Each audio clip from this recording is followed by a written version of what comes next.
Você irá ouvir agora mais uma homilia com o nosso pároco, Padre Tiago Azevedo, da Paróquia dos Santos Anjos, no bairro do Leblon, Rio de Janeiro.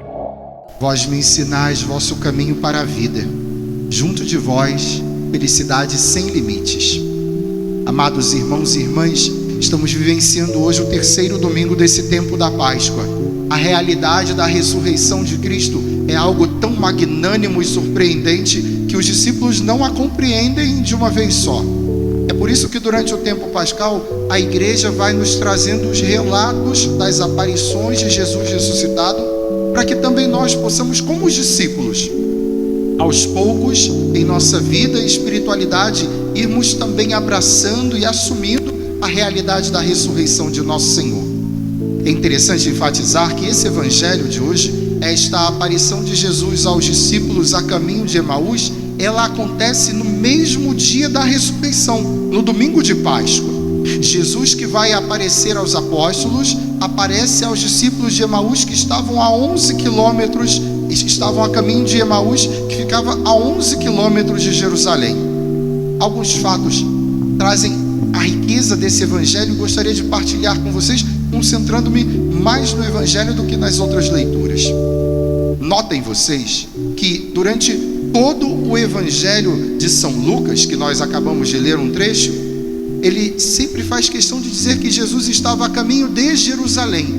Lucas, no seu evangelho, vai traçando um caminho de Jesus que, apesar de compreender tudo o que iria acontecer em Jerusalém, de algum modo, não se acovarda, mas Jesus vai a todo momento em direção a Jerusalém.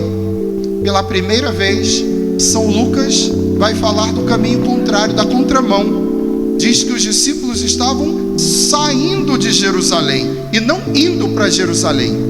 E esse sair de Jerusalém é muito significativo, porque vejam que eles perderam totalmente as esperanças em Jesus.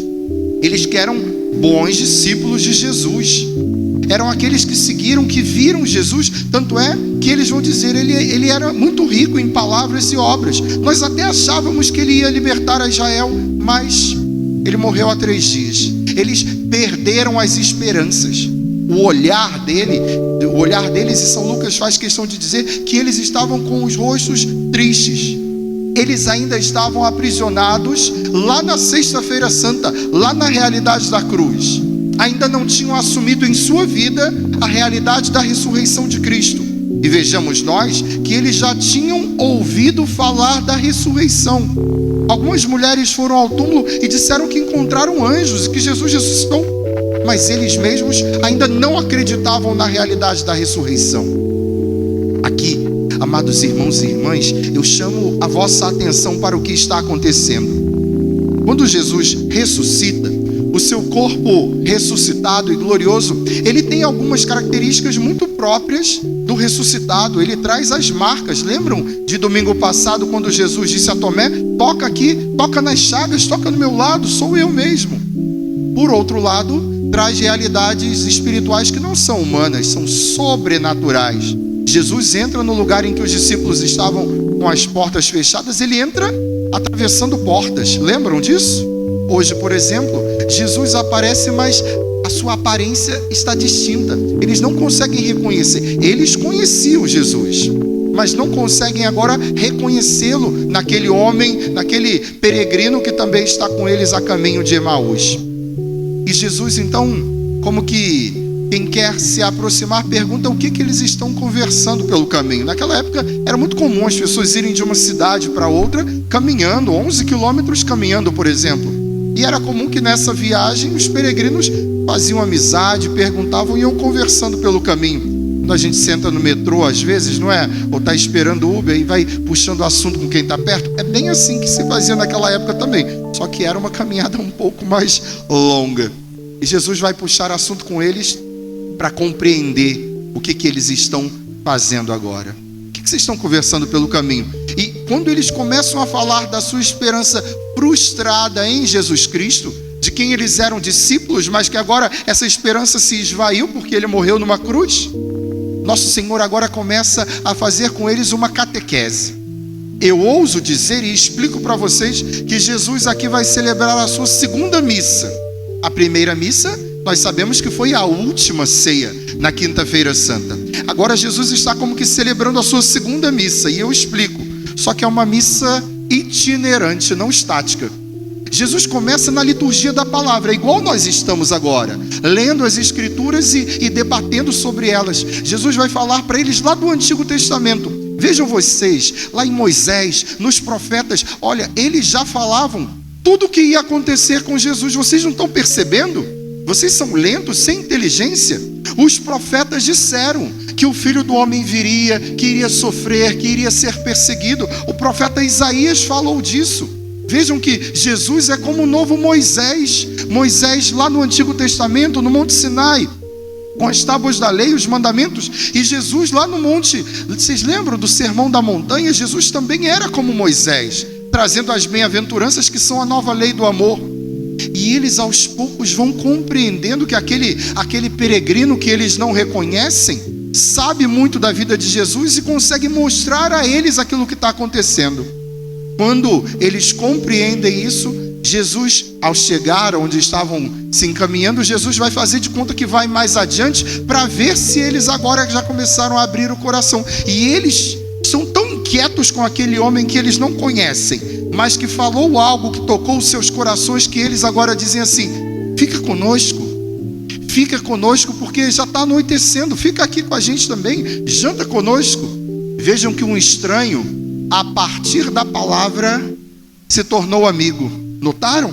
Era só um estranho no caminho, e agora é alguém que eles querem inclusive que fique com eles para jantar, para cear com eles. Mane nobiscum Domini, fica conosco, Senhor. Esse pedido deles é que vai dar sentido ao que Jesus vai fazer agora. Quando eles sentam para comer, Jesus toma o pão, abençoa o pão e parte o pão.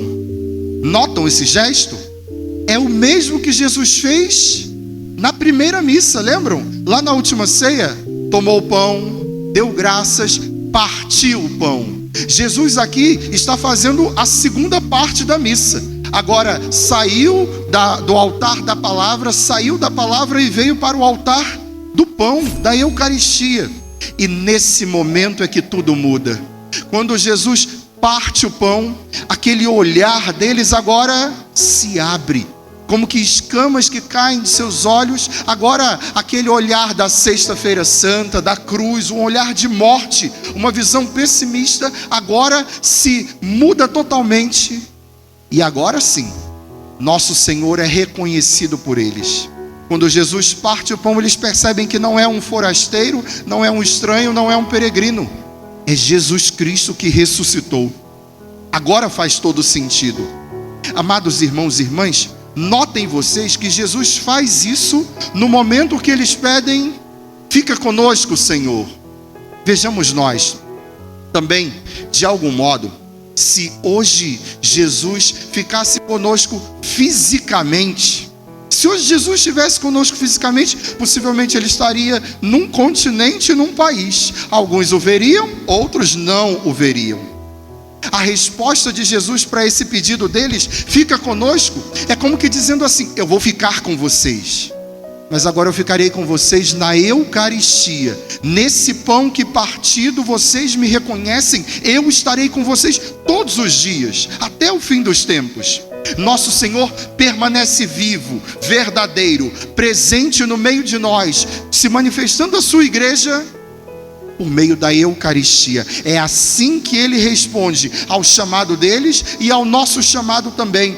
A Santa Missa, a palavra e a Eucaristia são a maneira que nosso Senhor escolheu para estar presente em sua igreja. E agora, com aquela nova visão, reconhecendo o ressuscitado, eles dizem: olha, quando ele estava falando, o nosso coração não estava ardendo quando nós ouvíamos a sua palavra? Pois bem, quem abre o seu coração, quem abre seus ouvidos e a sua vida para ouvir a Jesus, sempre vai ter o seu coração aquecido pelo Espírito Santo. E quem abre o seu coração para reconhecê-lo, o reconhece no altar e na Eucaristia também. Amados irmãos e irmãs, neste domingo nós estamos vivendo aquilo que os discípulos de Emaús também viveram. Nós também, nesse domingo da Páscoa, nesse terceiro domingo da Páscoa, somos chamados a reconhecer Jesus na palavra e na Eucaristia. E agora, notemos que aqueles homens que começam o Evangelho tristes, abatidos, sem uma visão de vida e ressurreição, agora são transformados. No mesmo instante, eles saem dali e vão ao encontro dos discípulos para contar para os discípulos que Jesus realmente ressuscitou e apareceu para eles. E que surpresa, não? Quando chegam para falar que Jesus apareceu a eles, Jesus já tinha aparecido também a Simão. Os discípulos agora dizem: sim, ele ressuscitou e apareceu para vocês e para nós também. Ele está vivo, ele está no meio de nós. Amados, a transformação que aconteceu com os discípulos de Emaús precisa também acontecer conosco nesse domingo. Também nós, muitas vezes, somos pegos por um olhar de desesperança, de tristeza, de morte. Nós que acreditamos em Jesus Cristo, precisamos fazer esta Páscoa, esta passagem. Não podemos celebrar a Páscoa se ainda estivermos lá na sexta-feira da paixão e na cruz. Não! Nosso Senhor nos convida vivamente a ressuscitarmos com Ele também. Vida nova, ressurreição, Páscoa, é o que Ele espera de cada um de nós também. Por outro lado, é preciso que anunciemos a outros. Quantos há que ainda estão como que naquela visão de cruz, porque não tiveram um encontro com o ressuscitado? Nós também precisamos levar a eles essa esperança e ressurreição. Olha, Jesus ressuscitou verdadeiramente e eu o reconheci, eu o vi. E quando nos perguntarem mas onde você viu Jesus ressuscitado? Que nós possamos dizer, como os discípulos de Emaús: eu o vi na palavra proclamada, eu o encontrei no pão partido na Eucaristia. Eu termino dizendo que no início da era cristã, o nome da missa não era missa. Essa palavra, esse nome, vem mais da Idade Média. O primeiro nome que os discípulos deram para a missa era Fractio Panis, fração do pão. Era assim que eles diziam: vamos participar da Fractio Panis? Vamos participar da fração do pão? Quando o pão era partido e eles estavam reunidos, eles estavam obedecendo aquilo que o nosso Senhor mandou que fizessem na Quinta-feira Santa: fazei isto em memória de mim. E quem participa da missa é transformado. É impossível, eu digo e repito, é impossível uma pessoa em estado de graça, na presença do Senhor, receber a Eucaristia num domingo e buscar, aqueles que o podem, até buscar a Eucaristia diária. É impossível encontrar Jesus na fração do pão e não ser transformado por Ele. Eu concluo com o exemplo de Pedro. Eu não vou falar da primeira ou da segunda leitura e me delongar mais. É raro acontecer isso. Hoje nós ouvimos Pedro 2 vezes, tanto na primeira leitura dos Atos dos Apóstolos, quanto na segunda leitura de uma carta que São Pedro escreve. Depois, se você quiser, releia essas leituras. É quase que irreconhecível. Aquele Pedro da Quinta-feira Santa, da negação, da covardia, de deixar nosso Senhor sozinho na cruz. Desse Pedro, esse Pedro agora corajoso, que enfrenta os fariseus, que escreve a todos que Jesus ressuscitou, que opera milagres também, curando aquele paralítico.